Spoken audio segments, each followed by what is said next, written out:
with wine and cheese, it's probably one of those things that we all know works well. The general consensus seems to be that, the natural pairings are red wine and cheese generally, sweet wine and blue cheese, or port and blue cheese. So there's certain rules, but I think whenever we do these kind of pairings, we find that sometimes working outside those perimeters can yield pretty interesting and really good results. I think I've always said, if I could have one style of wine on my desert island with an abundance of cheese, this is a pretty cool island, I'd probably take some sort of oak Chardonnay. The nice thing about an oak Chardonnay is because it's aged in the barrel, you have malolactic fermentation, and that malolactic fermentation creates, it converts malic acid to lactic acid, and lactic acid obviously marries quite well with cheese because it's in cheese.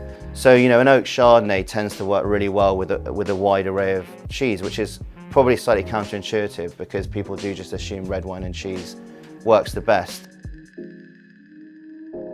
The difficulty you have with red wine when you're pairing with cheese is the tannins can be quite hard to marry up or pair. So you really need to work a little bit harder. It can go wrong more so potentially than a white wine and a cheese pairing. Having sat down today with the guys at Virgin Wines and tried some combinations out, as with all these things, we've found that there's been some surprising results, some things you might not have expected. And I think the beauty of pairing wine and cheese is that it doesn't go massively wrong.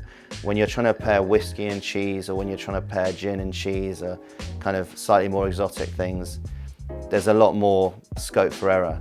I think wine and cheese it just works, and we're all better off for it.